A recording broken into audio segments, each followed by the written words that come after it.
Hey, it's KJ. This is my podcast. It's called Beats, Sports, and Life. Because after all, what else can I talk about? Sweet dreams are made of this. Who am I to disagree? I travel the world and the seven seas. Everybody's looking for something. Going into this season, everybody was saying it's Belichick versus Brady. Who was the real success behind the Patriots machine for 20 years? The coach or the player? And I would argue that it's not Bill versus Tom, but it's Bill versus Belichick. Follow. Belichick gets on the map with the 86 defense for the New York Giants. Really 85. They kind of made a run, but they got blown out by the Bears.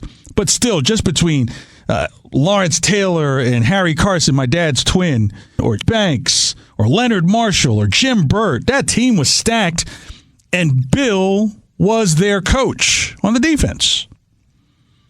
Of course, Bill Parcells was the coach of the team, but Bill Belichick was really developing a skill. Goes to Cleveland, shows that he could turn around a situation. Then it goes left because, when they sell the team, there's not much you can do. That's probably where Bill gets that manage your expectations, right? If the team is for sale and they're leaving town, I don't know if I could tell you whether you should buy that house on the north side of Cleveland. Bill comes here. And this is the greatest turnaround job that's turned Bill into the greatest head football coach in the history of the game. I'll come back to Bill in a second. What makes Tom Brady the greatest quarterback of all time goes back to his time at Michigan, right? Some of them want to use you. Some of them want to get used by you. Some of them want to abuse you. Some of them want to be abused. That's Tom's story at Michigan. Drew Henson had a deal to go play baseball for the New York Yankees and dangled that over the University of Michigan. You don't put me in the game, I'll take that Yankee job. So it affected Tom. Tom was kind of Stockholm syndrome at Michigan.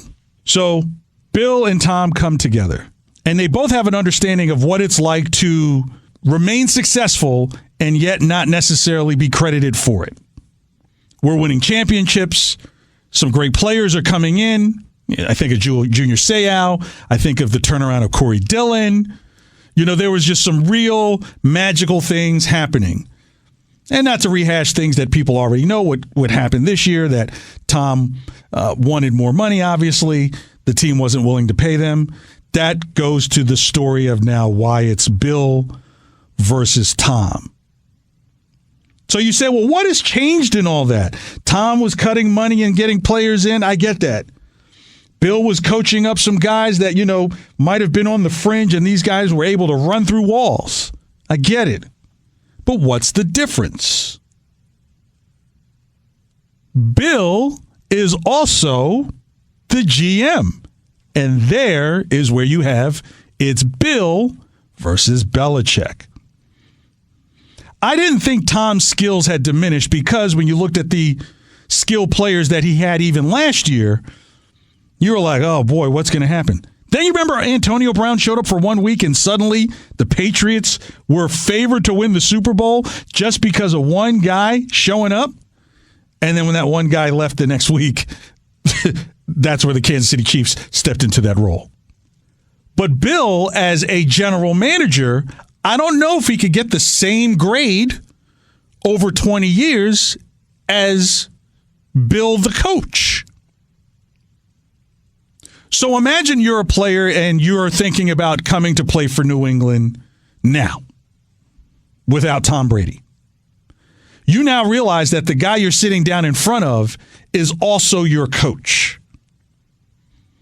Ask Bill O'Brien how that worked out in Houston. It's very hard to be Lord and Master and be good at both. But Bill's beyond good as a coach. So if you're great as a coach, the master, you have to be great as the GM, the Lord, right? Where with Tom, all Tom has to be is a great quarterback, which he already is. And that's why you're seeing what's happening in Tampa. I mean, my goodness. They literally have the Wu-Tang Clan playing for Tampa Bay right now.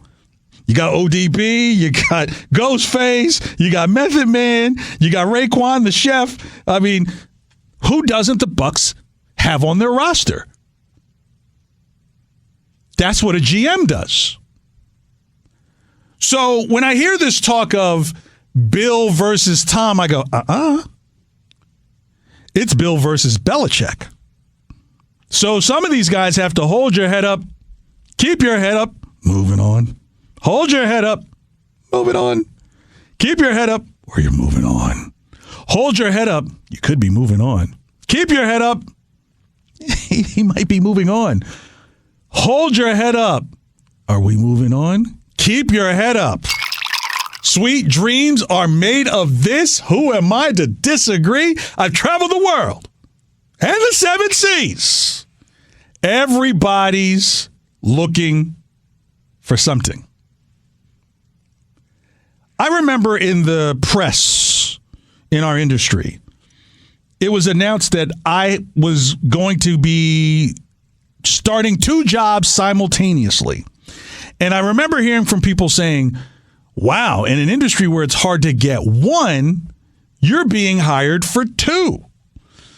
And it was very humbling. I'd gone through many things to get to that point. But I kind of took in what they were saying. I was like, wow, does it seem greedy? I was like, no, because one wasn't going to occupy as much time as the other, right? That was the justification. So as I start these 2 jobs, the second job that I was starting was, well, let me back up. Around the same time, I just gotten married or was about to get married. And so the secondary job, if you will, even though it wasn't secondary, but the one that didn't take up as much time, ended up being on a time period where, as a newlywed, I didn't get a chance to spend time with my wife when that could have been a time to address a new marriage. And so at some point I had to step to them, and ironically, I kind of work for some of them now. I said, look, I'm going to have to step away. I'm newly married. And while I enjoy my time here and being of service, and this is a lot of fun, I do need to super and hyper focus on this. Marriage isn't about getting to know the person. It's like Godfather 2, right? Godfather 2 gives you the whole backstory of what happened when Dad was a kid and his father and all these other things, and you'll learn why Fredo was weak in Godfather 2. Like the situation with the Patriots and Bill being the GM and the coach, I had to decide if I was going to make the attempt to be a really, really decent husband, even though this small block of time was the only time we could really hang out because of the course of, life and work, and wife was at graduate school at the time. So there was a lot going on and a brand new marriage. And so what I learned was I had to make that sacrifice to say, okay, I'm going to be great at this instead of being pretty good at this and pretty good at that.